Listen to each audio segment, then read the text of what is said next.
Hello friends, সবাই কেমন আছো? আশা করি সবাই খুব ভালো আছো আর আমিও খুব ভালো আছি। Welcome back to my channel Priyanka vlogs. তো দেখো, আজকে হলো রেডি হয়ে গেছি। হঠাৎ করে কোথাও যাওয়ার প্ল্যানিং ছিল না, ওই জন্য মাথায় দেখো তেল দেওয়া এক কারি।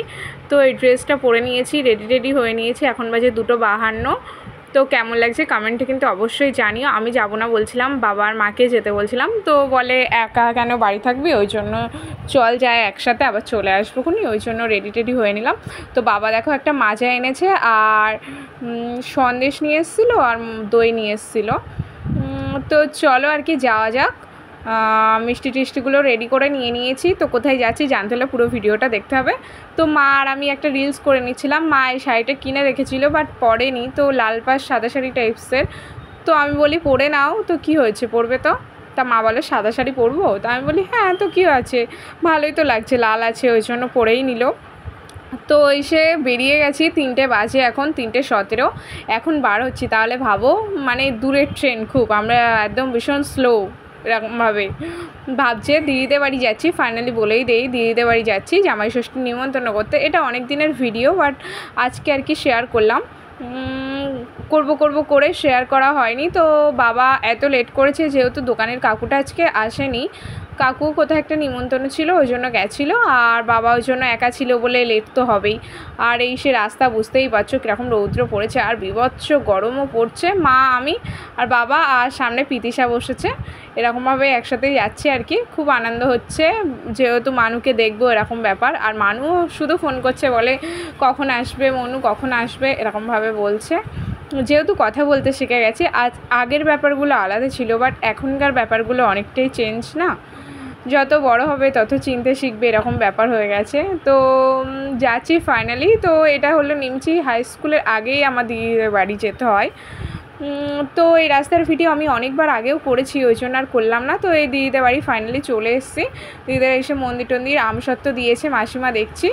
তো মানু দেখি হলো দেখাচ্ছে যে এটা ওটা দেখাচ্ছে, আর পিতিশা যেহেতু হেয়ারব্যান্ড পরে এসছে, ও সাজবে। তা দুজন মিলে দেখো দই খেতে শুরু করে দিয়েছে। দই খেতে বসে গেছে, আর আমরা মানে জামাইবাবু বাবাটাও সব একসাথে ভাত খাচ্ছে, আর আমরাও খেতে বসবো এবার। মাসিমা তো অনেক কিছু আইটেম রান্না করেছিল, মাছের ঝাল, মাছের ঝোল, মাংস, চাটনি, মিষ্টি, এইসব বিভিন্ন রকম ছিল। আর দেখো কি হাসছে, আর দেখতে দেখতেই বড় হয়ে যাচ্ছে মানুষ যেন মনে হচ্ছে। তো এত বুঝতে শিখেছে না, খুব ভালো লাগে। আমরা আসবো বলে ঘুমাইও নি, এত বেজে গেছে, 3:30 বেজে গেছে।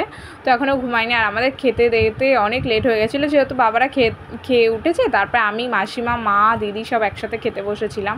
তো আমাদের খেতে দিতে অনেক লেট হয়ে গেছে। এবার বলো কেমন দেরি করে খেলে তো, আর এই গরমে ভীষণই একটা কষ্ট হয়, যেন শরীরটা খুব খারাপ লাগে। আর এত গরম পড়েছে না, একটুও ভালো লাগছে না। তো চলো শেষ পর্যন্ত ভিডিওটা দেখো। আর এদের খাওয়াগুলো আমি দেখাচ্ছিলাম, দেখো এদের দুষ্টমিগুলো। আর পিতিশাও কিছু খায়নি বাড়ি থেকে। আমি ওর মাথাটা ঘুরছিল আর শরীরটা খারাপ লাগছিল বলছিল বলে প্যারাসিটামল খাইয়ে আর ভাত খাইয়ে এনেছি বাড়ি থেকে, ওই জন্য ভাত আর খাইনি। আর ও এমনিই খেতে চায় না, আমি গালে তুলে ভাত খাইয়ে তাই নিয়ে এসেছি, এরকম ব্যাপার। তো কিছু করার নেই, বাচ্চা মানুষ হলে আর কি করা যাবে। তবুও আসবে বলছে বলে আনলাম আর কি। অনেক দিনই আসে না, আর ওর বাবা মাও তো তেমনভাবে আসে না। তো আসলো আমাদের সাথে, বলে যাবো দিদি। তো আমি বলি চল, কোনো ব্যাপারই না। তো দেখো কেমন লাগছে বাচ্চাদের খাওয়াগুলো। আর কার বাড়ি এরকম বাচ্চা আছে সেটা কিন্তু কমেন্টে অবশ্যই জানিও। তো আমাদের মানু তো খুবই বড় হয়ে যাচ্ছে দিন দিন যেন মনে হচ্ছে। তো ভিডিওটা করেছিলাম, আমাদের খাওয়ার ভিডিওগুলো আর করা হয়নি, যেহেতু একসাথে খেতে বসেছিলাম, অনেকটাই লেট হয়ে গেছিলো, আর ভিডিও করা হয়নি। তো শেষে দোল খাচ্ছে দুজন মিলে একসাথে। মানে পিতিশা যা করবে আমাদের মানুও তাই করবে, মানে ছোট বাচ্চাদের এরকমই হয়, দেখবে যে ওটা ও নিচ্ছে আমিও ওটাই নেবো, এরকম ব্যাপার। তো আমি দোল দিচ্ছিলাম, তা দোল দিচ্ছি বারবার, আর দড়ির ওই সাইডে পা দিচ্ছে মানি। আমি বলছি ভিতরে দেবে না, ও বাইরেই পা দেবে। তো আমি বলি ঠিক আছে। আর দুলুনি এইসব ছড়াগুলো মানু বলছিল, ও তো ছড়া এত সুন্দরভাবে ছড়া বলে, শুনলে তোমরা অবাক হয়ে যাবে। তো দুষ্টুমিও করে, ছড়া বলবে না বলে মাথা নিচু করে দিচ্ছিলো বলে, আর ওই জন্য ভয়েসটা দিচ্ছি না, নয়তো ছড়াগুলো বললে তোমাদের সাথে অবশ্যই শেয়ার করতাম। ভীষণ ছড়া বলে। কিন্তু ক্যামেরা অন করলে আর বলবে না, এরকম ব্যাপার। ক্যামেরা অন করলে তখন অন্য সাইডে তাকাবো, অন্যদিকে তাকাবো, এরকম ব্যাপার। সবাই ক্যামেরার সামনে আসতে কমফোর্টেবল ফিল করে না হয়তো, ওই জন্য বড় হোক তখন যদি আসতে চায় তখন তোমাদের অবশ্যই শোনাবো। কিন্তু ছড়া এত সুন্দর শিখে গেছে, মনে হয় এত তাড়াতাড়ি কেউই ছড়া টড়া বলতে এত সুন্দর পারে না আমার বলে মনে হয়। তো কার বাড়ির বেবি আছে তারা কেমন ছড়া টড়া বলতে পারে অবশ্যই কিন্তু কমেন্টে জানিও। আর দেখো আমার সাথে কিন্তু বক বক করেই যাচ্ছে, কিন্তু ক্যামেরা যে অন করছি সেই আবার মুখ টুক লুকাচ্ছে, এরকম করছে। তো খুব সুন্দর লাগছিল আমার দেখতে। আমি বলি আমি এবার দোলনায় বসবো, তোরা আর কি হলো দোল দিবি। তো আমি একটা রিলস করেছিলাম, খুব ইচ্ছে ছিল যে ছোটো থাকতে করব, বাট তখন করা হয়নি, তখন অত রিলস আমি করতাম না, মানুষ যখন হয়েছিল। তো এই রিলসটা করেছিলাম, দেখো খুব সুন্দর লাগবে, আমার তো খুব ভালো লেগেছে। তো ভিডিওটা আমি এখানেই শেষ করছি, ভালো লাগলে লাইক করো, কমেন্ট করো, শেয়ার করো, আর চ্যানেলটাকে সাবস্ক্রাইব করো। টাটা।